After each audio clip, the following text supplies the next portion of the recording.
we are required to tell you that we are now recording this session. And so hopefully this will provide reference document for you and also any other judges that were not able to make it this morning. But thank you so much for joining us, not only this morning, but just generally in this process. You guys are such a critical part of this process and also a critical asset, I think, to people who have applied.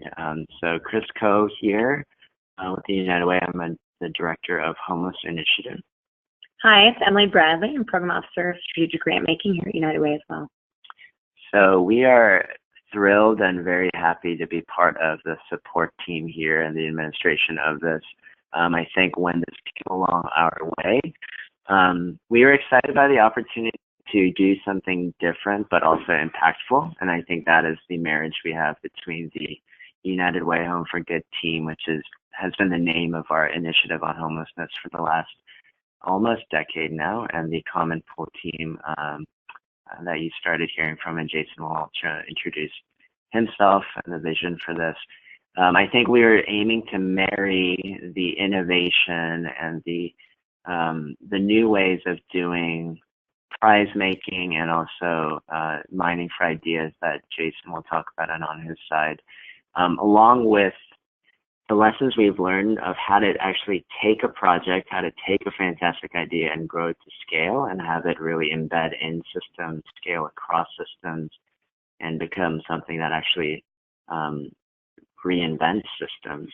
So that's kind of the part of it that we bring. So I think our commitment to you is as you surveil and assess these projects, what you should know that's available on the back end is much more than money. Right? So I think that is the commitment we've made, that we actually run and host policy roundtables that bring together the leading policymakers in this field. We have a group of advocates that we also have across this county to also put pressure from the outside in, a communications campaign that also lifts up high quality ideas and also engages the media and the general public, along with a regular kind of standing meeting of the public funders to make sure good ideas get inserted in different funding proposals. So there are so many things waiting in the wings, not only for the winners, but also for ideas that might not get a prize award at the end. So you work to lift up not only what's the best idea or not, but things that you detail in the proposals that might deserve follow-up in different ways are things that we are excited to offer. And Emily leads our work on the Funders Collaborative. We have 4 legs of business, so to speak, on Home for Good. We have work around data and identifying kind of macro and micro data needs. We have investments, where we take private dollars and match it with other private dollars and also sequence it with public dollars so that the next stage of someone's growth is kind of secured. We have our policymaking systems change area, our communications and advocacy. So Emily heads up all of our work on the investments and strategic grant making and the Funders Collaborative that we would also invite you to be a part of on an ongoing basis. That we are excited for this to be the public facing version of. So with that, I will thank Christabel and Emily for all of their hard work that they've put into this, and you've probably heard from them most often, and turn it over to Jason. Thanks everyone for joining. So many of you I know personally, or I've been involved in asking you to be a judge in this competition. So I feel like this is a much more intimate, much more personal webinar. But for those who don't know me, I'm the CEO of Common Pool. We run challenge grant competitions and prizes all over the world. In fact, we have recently entered an engagement with NASA. We're also developing new technologies for the International Space Station using this open format crowdsourcing process that we've engineered. And I mentioned the NASA contract because I want you to know that when we first engaged with NASA, it took us about 5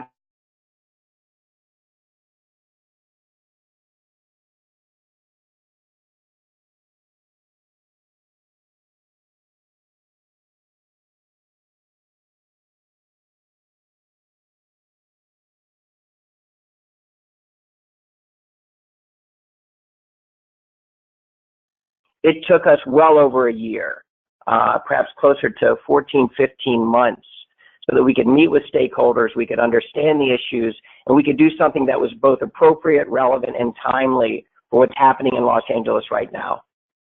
So from our perspective, servicing the needs of the homeless in Los Angeles is literally harder than rocket science. And we don't underestimate exactly what it's taken to get this far. We don't underestimate what's about to happen in LA County. And we don't underestimate the level of effort that many of you, if not all of you, have put into moving the ball forward. And so what I'd like to say is that when we approached this project, we wanted to do something different that was just like an RFP, that was just an open call. What we wanted to do is we wanted to deliver a process where any participant could come to a website and they could understand 100% of what the implied costs were for enrolling and submitting a valid application. And to engineer that process so that even those that don't receive a grant get some value out of this. We believe that too often the grant making process involves putting a great burden on those people working on the front lines, only to have them receive an email or a notice weeks or months later that says, sorry, you didn't win. And this has to be different than that. This has to be better than that. And so that was our goal. That is our ambition. So how do we realize that? If you look on your computer now, you'll see that this is the website where anyone can visit. We strongly encourage all of our judges to go there and to read through it. I think if you spend some time there, you'll get a really good handle on the kind of content you're going to score and the process that you're going to have to utilize. We're going to get into a technical description of that in a minute. But before I do that, I want to kind of do a quick walkthrough so you're at least all familiar on how to navigate the basics of this website. So Christabel's scrolling through what we call the home page. And if she goes back up to the top, you're going to see that there is a menu. And as you click on that menu, you can see many other interior web pages that are available to the public. One of the first questions we always get from people who are interested in participating is, okay, what am I asked to do? And there are many ways to get there, but one is going to the application web page of this site. And there you can see a very detailed description of all the questions and prompts and requirements that any organization or team has to complete in order to submit a valid application. It is a serious application. Chris Coe and I and many others spent weeks and weeks refining this, wordsmithing this.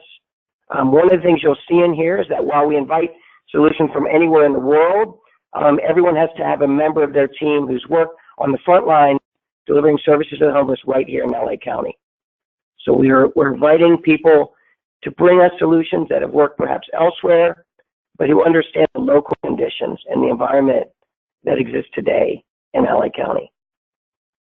Another aspect of this is that we're trying to recognize that there are existing systems in place, like the coordinated entry system, where people are going to have to recognize that and perhaps have a plan around how they're going to integrate and build upon some of that work that's already been underway. Okay? So if this is what the implied cost is to participate, this is the application. The next question we always get is, okay, but now how am I going to be scored? And if Christabel goes back up to the menu, she can click on the scoring process, then she can click on the trait scoring rubric. Now, we're very explicit in exactly what our judges are required to do. There is a specific tool, you're seeing a version of it, and that tool has 4 distinct traits in it. So you'll see that the first trait is game-changing. Then there are a series of questions, which we call prompts, underneath that word that are intended to clarify that word or that label. Now you'll see that there's a 5-point scale, and as you toggle that dot in between these single integer scoring ranges, you'll see that a pre-populated definition appears. So you as a judge may resolve a score for that trait, which might be a 4.3. You can see exactly what we're telling the world that score means. You can even see these anchor words on the extreme ends of the scale to kind of give you a better sense of, as you're inching up that scale, exactly what we're telling the world we want you to aspire towards, right? Now this is really important because by revealing this publicly, these teams are going to try to reverse engineer this process. So they're going to start adopting language and they're going to start adopting tone that you will find in this rubric. They also know that each judge that's assigned to them is going to have to resolve a score for each trait in this rubric, and they're also going to have to provide a minimum 50-word comment in order to justify that resolved score. So they have a full scope of understanding of exactly what you, the judge, has to do. Now, the next question we often get is, okay, now I understand what I've got to do, how I'm going to be scored, but is this fair? Is there a level playing field? How do I know that the game isn't rigged? And so if you go back to the menu, you can go to scoring process, and then you can click on a level playing field. And this is how where we describe exactly how your scores are going to be calculated. Now, mathematically, the fairest way to ensure that everyone gets treated the same is to have every judge look at every application. But because of the volume of applications we get, we cannot do that.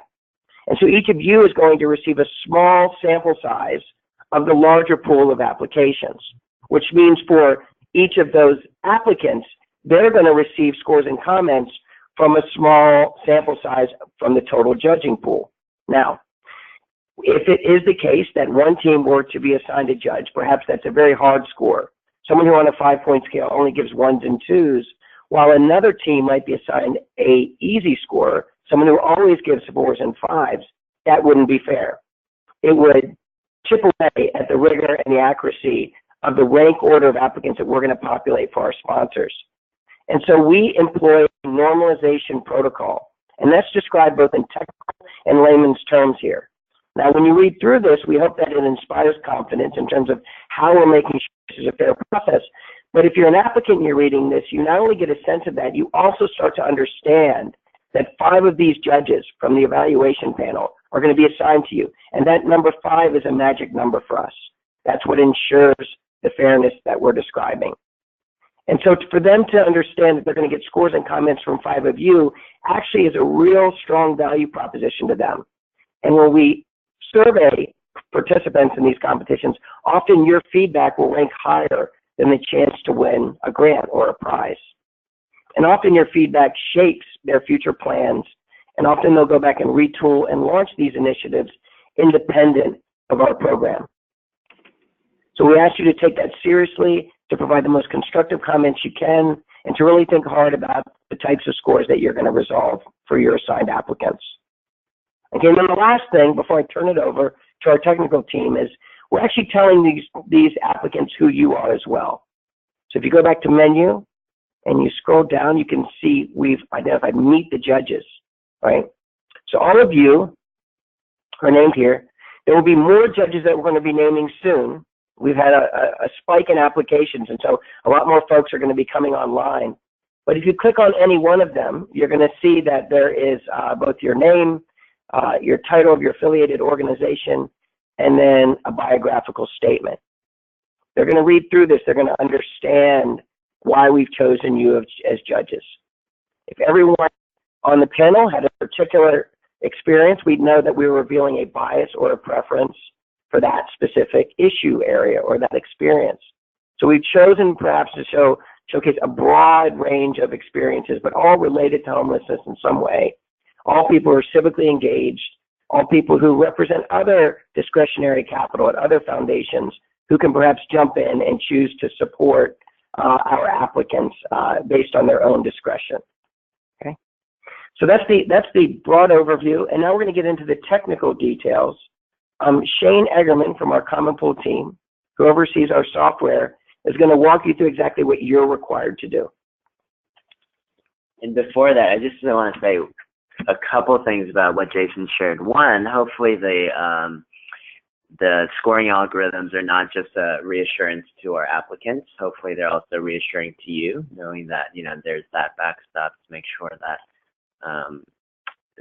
those you're not forever altering someone's fate by one of your scores just in and of themselves being completely outside the realm. But also in terms of the kind of rubrics that have been provided, I think hopefully it's also reassuring that we've tried to make trait scoring rubrics that will give the best chance of success for these ideas, right, beyond this moment. So there's a lot of intentionality in the words chosen. For example, it was intentionally decided on game-changing versus bold.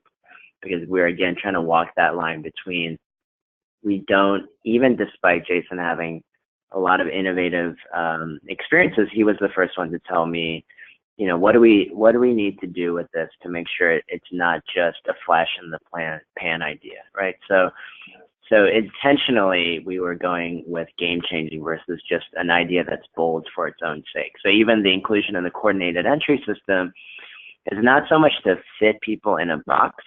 It's just one of the easiest delivery systems we have to scaling an idea. So to the degree it integrates with that, it creates an easy pathway to scale and for that idea to grow.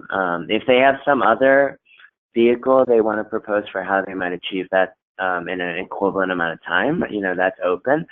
But just know that also in the trait score rubric, those things were done very intentionally using all of our lessons learned on the Funders Collaborative side and over systems change over the years to make sure those criteria are best suited to the applicant's long-range success. So with that, I'll turn it over to Christabel and Shay. Thanks.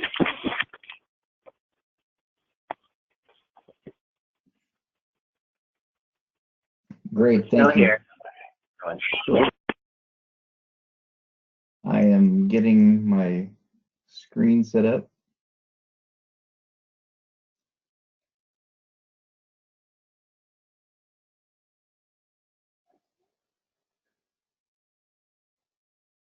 Okay, can everybody see my screen? Yes, looks great. Thank you, Shane. Okay, you're welcome. All right, well, so you as judges will receive an email that will have your email address and your password that's been assigned to you and instructions on logging into the website where you'll be doing your judging. Please note that what I'm displaying right now is a demonstration website.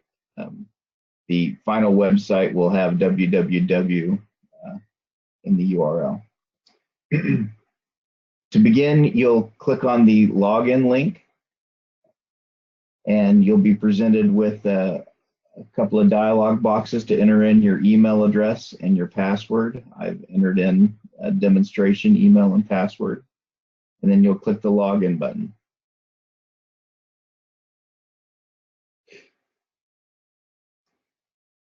Once your credentials have been validated, you'll be sent to the back end of the system, in which you'll click on the judging link in the upper right-hand corner.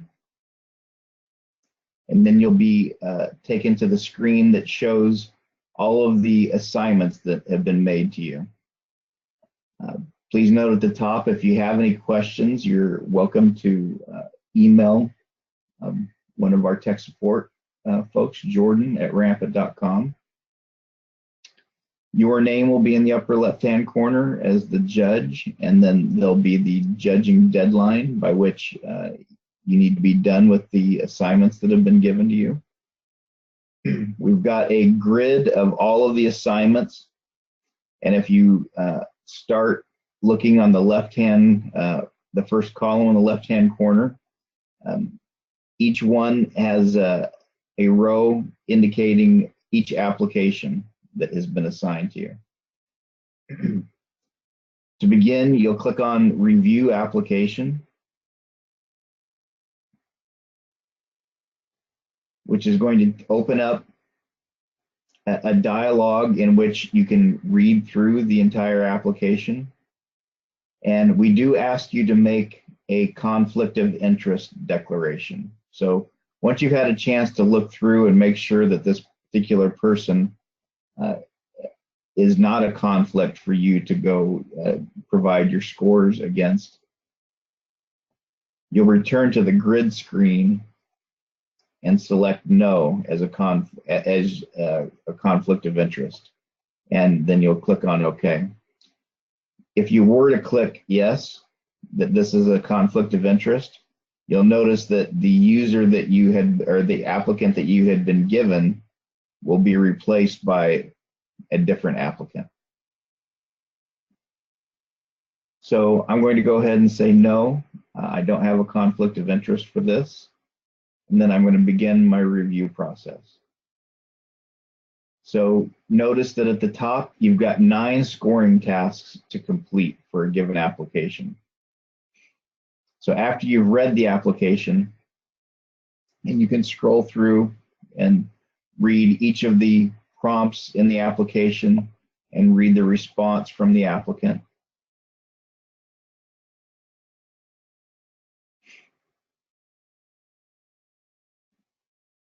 And you will have made your way through it. And then you'll start to see the actual scoring process. So in there are 4 traits that you're scoring against. Game changing is trait number 1. Impactful is trait number 2. Feasible is trait number 3. Scalable is trait number 4. So as Jason said, game changing has a prompt here in what is meant by game changing. And then to provide your score, you can drag or click on a different range definition. And each score has a different range definition to it.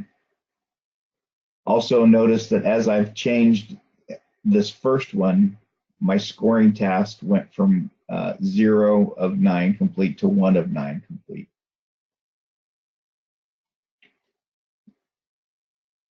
To clarify on the feedback dialog box, we ask you to provide a minimum of 10 words for the reason for your score.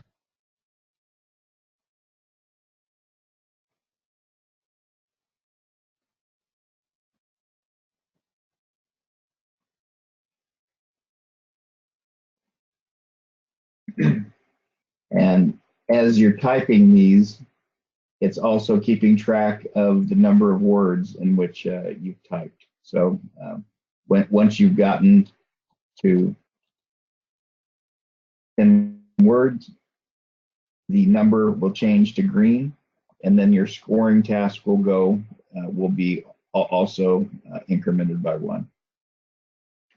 So the task for you is to go through and do each of these scores.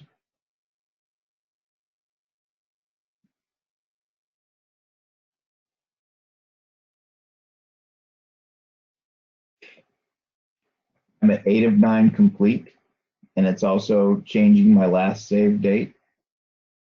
And then at the end, we ask you to provide a final grade score, which is an integer between 0 and 100. And this is just an overall assessment of the quality of the application, and we really just use it as a tiebreaker when applicable. All right, so I've done that, and I'm at 9 of 9 complete. So I'll click on the X in the upper right-hand corner to get out of the scoring for this particular participant. And what I'd like to call your attention to is that you'll know you're done with the review portion when in the review complete column, it says yes. And you'll have a total score that's got all of your traits that have been summed up. And I had given a overall score, a final score of 55. So we end up dividing that by 10,000 and tacking that on at the end. So the last step in your scoring is to close the review. Some judges prefer to read through all of the applications that they've been assigned before they close any, in case they want to go back and make an adjustment, which you are welcome to do. So notice that if I go back into the first one, I can minimize the application by clicking on it. I don't have to scroll all the way through, and I can adjust any score that I want. And you can continue to adjust scores until you click the Close Now button. And you're going to have a dialog that asks, are you sure that you want to finalize your scoring? Because no further changes can be made. And then you click on OK. And at that point, you won't be able to make any more changes. One last thing I'd like to point out is that if you're unsure, if the review complete says no and you're unsure, you can look at each of these other columns. 4 traits need to be scored. You need to provide feedback for all 4 of those traits of a minimum of 10 words, and you need to put that final grade score in. With that, I'd be happy to take any questions. Thank you so much, Jane. I know we had the participants muted. If anyone's chatted in a question, then I think we might be unmuting folks in case people want to verbalize their question.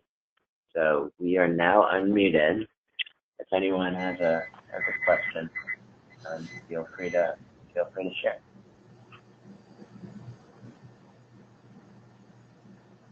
Okay. So please do jump in with questions. I'm going to offer a couple of points of clarification.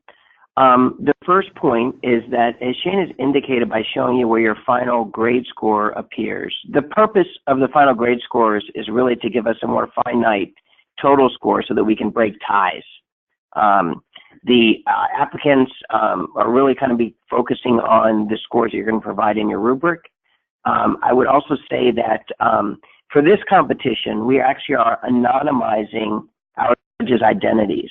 So while they will receive scores and comments from each of their 5 assigned judges, they are not going to know that it is specifically from you as an individual. They're going to know that you're one of 5 that has been pulled from the larger pool of evaluation panel members, all of whom are identified on the website.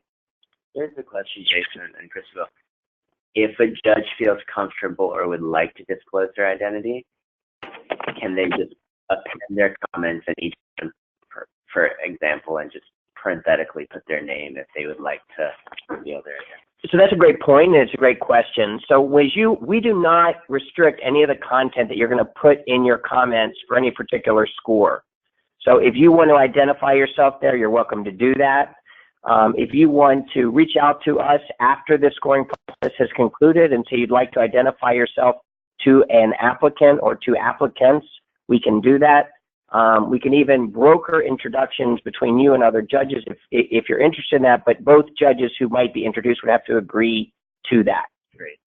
And just so you all know, that was made relative to requests that we've had historically about the sensitivity and publishing comments that are assigned to you. So that's why the option is there for you if you want to disclose yourself, but it does not default to disclosure.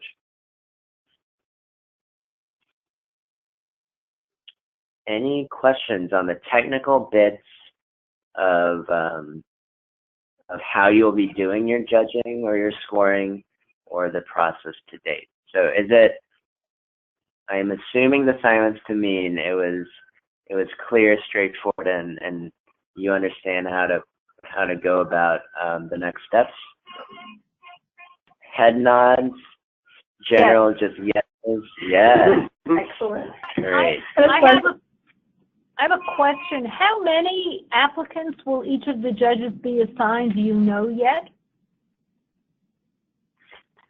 So we are reaching out to each of you to discuss that. Actually, for most of our competitions, each judge is assigned 10. Early on, we decided that we were going to assign some of you less than that, between 5 to 8. But now that we've seen such a spike in our applicant pool, we're going to be reaching back out to you to kind of calibrate that number to make sure it's appropriate for what you expected, for what you can offer. And so you can expect a communication from us soon.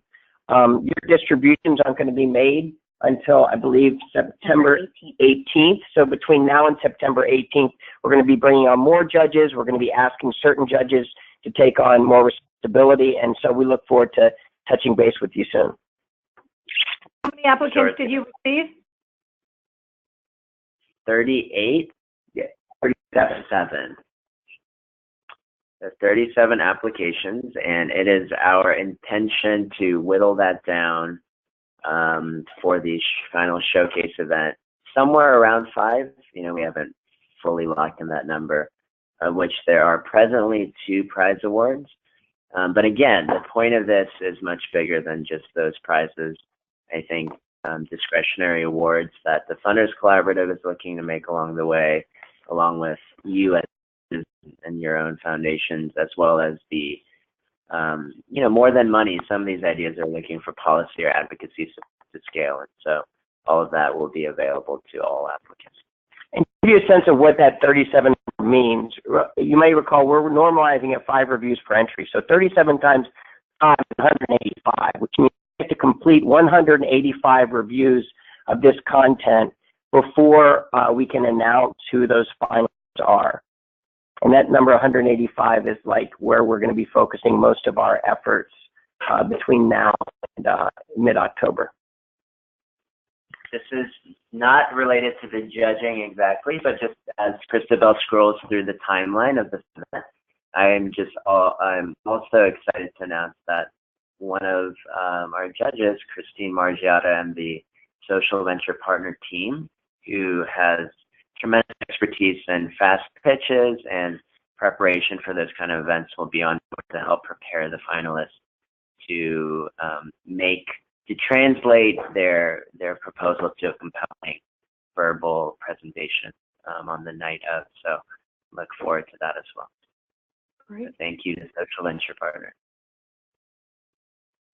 Jacqueline is asking, do we have a sense of how long each application will take to review? There is a short video as part of every application, so including that, it could be anywhere from 35 to 45 minutes per application. Yeah, and it's a pattern. So usually we see the first one you read could take an hour, the last one you read could take 20 minutes. So that is all the more reason for you to go to the website, familiarize yourself with what the application requires, and get ready before you start to kind of anticipate both the sequence and the logical reasoning behind how we built the application.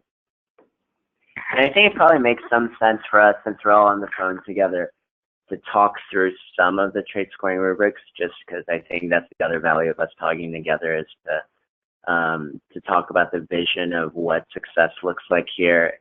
I gave a flavor of that before, but within the 4 trait scoring rubrics, just to be clear, we understand that there's some overlap between some of the trait scoring rubrics. So again, if you are a recovering perfectionist like I am, don't lose sleep over the fact that there is some intentional overlap, and we understand that an impactful idea can have some bearing on how game-changing it is.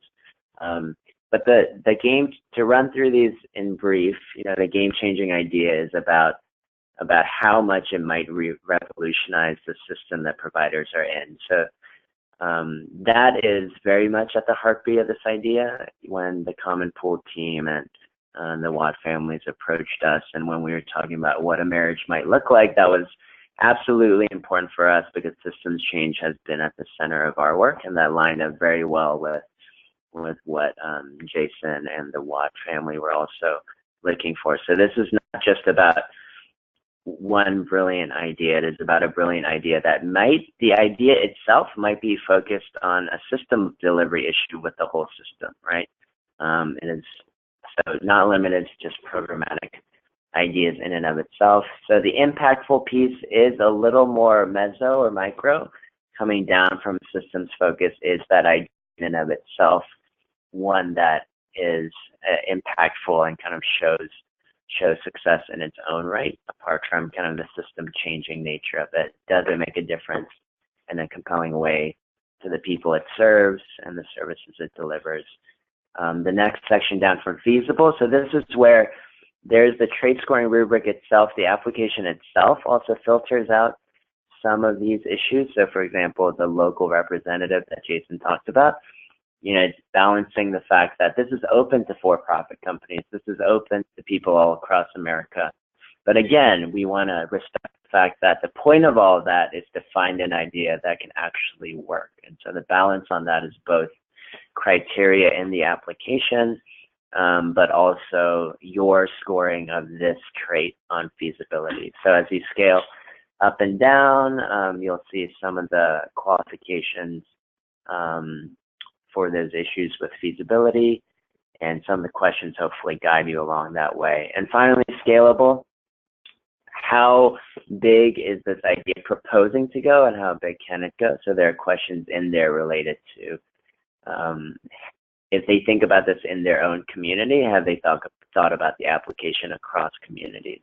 And what are their initial plans for doing so? So their work plan, we've asked them to include certain work plan, but so that they can also evidence that as well. So that hopefully is a flavor of some of what we're looking for. One section that we did not highlight in the introduction, but may help give you some context, is also the About page. So the About the Challenge section also has some of the flavor of some of this as well. That gives you some of the history on how we've done our work to date and some of the supports available and what we're looking for here. So hopefully that helps a little bit. You all are chosen also as judges because you have vast experience in working on things like this. So we know this isn't a new concept to many of you, and I know that these are similar objectives that most of you have at your individual foundations or your roles already. So that's also why we're excited to work on this with you all. Any last pieces? Anything that you were planning to reach out privately about that I would say there is a very good chance that your question may have value and benefit to everyone else. So if there's something you're planning to reach out privately about, I would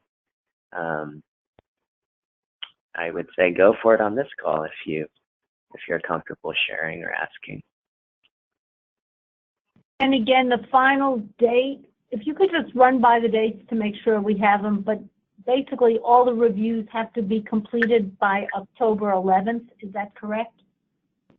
Yes, thank you. Very good question. We'll now dive into some of the logistics and the timeline. So you'll receive your login information and your submissions, assigned submissions, on September 18th. You'll have till end of day October 11th to complete all of your scores and comments. And then we will review all of that and designate our finalists. Up to 5 of them will be selected to pitch our selection committee. And of course, all of you are welcome to attend. Please do save the date of November 14th for a pitch event that's being generously hosted by the United Way of Greater LA. We'll have more details on that as well. But throughout the period of September 18th through October 11th, we'll be available.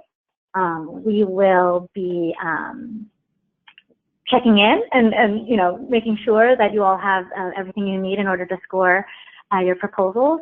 And then, of course, the folks that we've identified that could score more we may be in contact with you throughout this period of September 18th through October 11th to score some additional applications for us, just in case.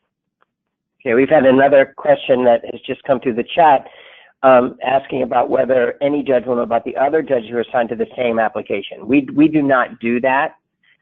We really prefer this kind of double-blind process where each of you are resolving your scores independent of input or coordination with your other judges for the same application.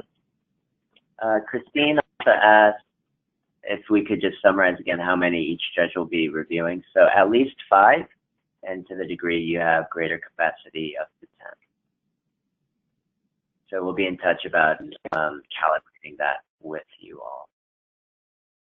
And even though we won't be saying who's on your packet of applications, maybe we can close. I know we've flashed by the judges, but maybe we can close with each of you just saying hello.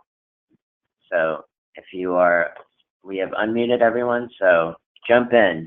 Don't be worried about jumping over each other. We'll traffic control that, but if you can just say hello, your organization, and anything else you want to share. Chris, why don't you flash on our picture and then we can say hello on the phone, and then everybody will know who's on the phone. Perfect. Face to the name. That's a great idea. So we have Jacqueline on screen now. So Jacqueline, if you are on the phone with us, if you want to say hello and your foundation. I'm not on the phone. Can you hear me? Yeah. Oh, okay. Yeah, hi, it's Jacqueline Chen with the Carl and Roberta Deutsch Foundation, and I've been with the foundation for 10 years, Chief Programs and Operations Officer. Looking forward to diving in. Thank you. Thank you. And next we have Dorothy. Hi, I'm Dorothy Fleischer. I'm with the Keck Foundation. I direct our local programming effort. I've been here close to 20 years, and before that I was with United Way for close to 15 years, and I'm looking forward to the process. Perfect. Thank you, Dorothy. I don't think Gil is with us on the phone, but if you are, Gil, you want to say hello? No? Gil DeRossetti is one of the judges who's a trustee with the Roth Family Foundation. So on screen right now we have Piper. I don't know if Piper, you're able to make the call. Piper is a program officer with the Ralph M. Parsons Foundation. Myself, I've said hello already. Sarah Mahan, who I don't think is on the phone, she is the Director of Policy and Systems at the Homeless Services Authority, which is the federal funding body that coordinates between the county and the city for receipt of federal funds, and much more since then, since we've expanded H in our local dollars. Christine, do you want to say hello? Are you still with us? I am still here. Hi, everyone. Christine Margiata with Social Venture Partners LA. Really excited to be a part of this in a couple different capacities. As Chris said, we'll be helping the 5 or so finalists prepare for the big presentation night, and also happy to review proposals. And like Dorothy, I'm a fellow United Way alum. A little more than an alum. Christine is the founding director of Home for Good, and also presently chairing the Measure H Citizens Oversight Committee. So we are thrilled to have Christine in several capacities helping out on this. Christina Miller, I don't think she's on as well. She's the senior program project manager for Mayor Eric Garcetti. She is overseeing all of the Bridge Home work. If you've heard of that, the first one officially opening this morning, which is where she probably is at the El Pueblo site. Dara, are you with us this morning? Dara is the senior program manager with the Corporation for Supportive Housing. She wears several hats. She comes previously from Chrysalis, so she has a special expertise on the employment side, but she is working on systems change for CSH. Wendy, I saw your name. I know you're joining by web. Do you want to say hello if you have audio capability? I do. I am here. I am the president and CEO of the Joseph Drown Foundation. I've been at the foundation for 30 years. Most of our work is in community health, social services, and education reform. We've done some work over those years in homelessness issues, but not a lot. So I have a lot of background in reviewing proposals, obviously, but I'm less well-versed in homeless as many of you are, but I'm really looking forward to this process. Great, we're so excited to have you. And we have Elisa, who is working to help manage Santa Monica, City of Santa Monica's homeless initiatives, formerly the mayor's of Los Angeles's homeless director, and also previously a program officer here as well. We have Chris, who is noted in our GoToMeeting. Chris, are you on with us? Do you want to introduce yourself? I believe Chris is our team member from Common School. Perfect. So I think that's it for who's on the phone. I just want to say again, thank you so much. We're thrilled to have each of you. You are a major part of the success of this and also the draw of this to our applicants. So hopefully this is the beginning of a relationship that doesn't just end with these evaluations. So thank you for joining us in that. And many of you are already part of the Funders Collaborative as well. So thank you for trying this new format with us this time around. Also, please mark your calendars down for November 14th as well. Hopefully you can join us for that night. And I will What time is it on the 14th? Time has not been determined. It'll probably be, they'll probably start with a reception around 6 o'clock. The event will probably start at 7 if I Yes. But it's evening. Yes, Yeah. it is an evening event. Yeah. I will leave it for final farewells or thank you for the moment. Well, the only thing I'm going to say is that the Watt family did not have a representative on the call today, but the Watt family really was instrumental in making this happen. They are providing the grant funds and are covering our services. And so I know that their vision was always to do something really important right at the head of this large influx of public funding through H and HHS that are about to hit us. And so I believe if we were to have them on the phone, they'd say, you know, one of the most important things is to prepare agencies working on the front lines to scale their services in light of these new resources that are going to be coming online. And so I know that scalability was a big trigger for them, and it's an important outcome of this competition, and they will be at our event in November speaking about those goals as well, and we thank them for making this possible.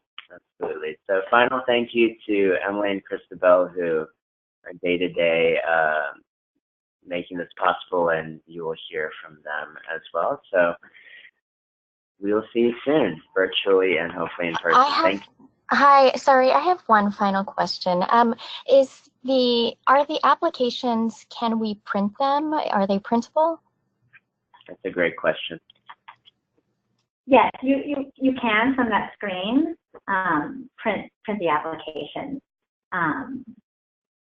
If you need them in another format, let us know, but you should be able to print. They're printer friendly from that platform. Great question. Thank you. Any other final questions while we have you all and when we have the full team here? Hearing none, thank you for joining us this morning, and we will be in touch. Thanks, everybody. Wonderful. Thank you. Thank you.